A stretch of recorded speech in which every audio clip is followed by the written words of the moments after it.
when Trump got up and made that speech yesterday, and the Democrats ran for the doors, and they didn't applaud for American jobs, and some of them didn't applaud for the widow of a fallen Navy SEAL, and they didn't applaud for all the things that Trump was talking. He was kind of talking about, making compromises and working with them.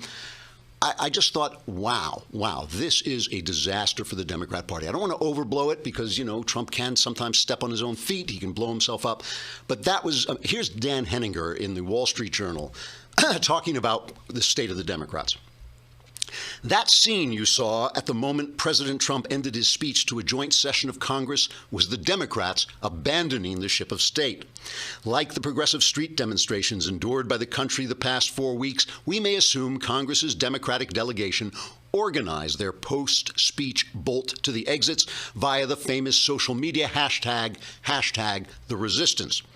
You'd have thought that at the two-thirds point, when Mr. Trump hadn't self-destructed as expected, when instead he was looking less like Alec Baldwin and more like President Trump, that Chuck Schumer might have pulled out his smartphone to tweet the troops, "Walk out, maybe not a good idea." Not this crew. En masse, they went over the side just as they refused to attend hearings for cabinet nominees and voted as a bloc against virtually all of them.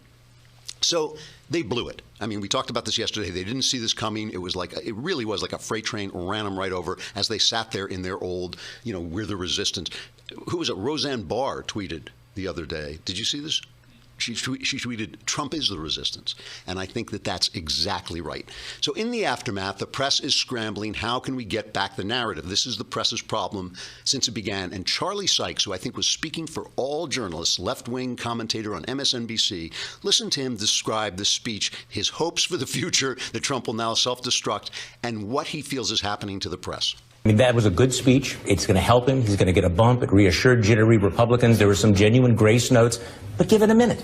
I mean, how many times have we had this discussion? Is he going to make a pivot? Is he going to make a turn? And I think Robert Costa's piece is very important because the point here is that nothing actually changed. There is no policy. He is the same Donald Trump as he was 24 hours previously. And he does have this ability to change his tune when he needs to be in a different audience or needs to give a different style of speech. We have seen that from time to time in the campaign trail, but this certainly was quite different from what we're used to with Donald Trump. But it was a solid speech, although I do think, with the exception of Robert Costa, there's almost a battered pundit syndrome going on out there where, he comes home and he's not abusive and he's not drunk, and so we're just so incredibly grateful. It's so incredibly good.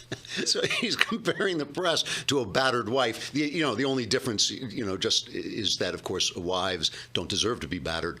Whereas beating the crap out of these guys should be a national sport. I mean, they really have been so dishonest. And they immediately, by the way, talking about who's getting battered, here's a chart from our friends at Newsbusters showing the negative coverage, right, is the red, versus the positive coverage for Trump in his first few days, in his first month in office, right? And it's, the difference, if you can't see it, the difference is insane. I mean, the negative comments look like Trump Tower, and the positive comments look like a little hut off to the side. So 74 to 80, 674 to 88. Those are the comments. And that's leaving out partisan commentary. It's leaving out people, who actually were attacking the president or praising the president. This is just from the anchorman.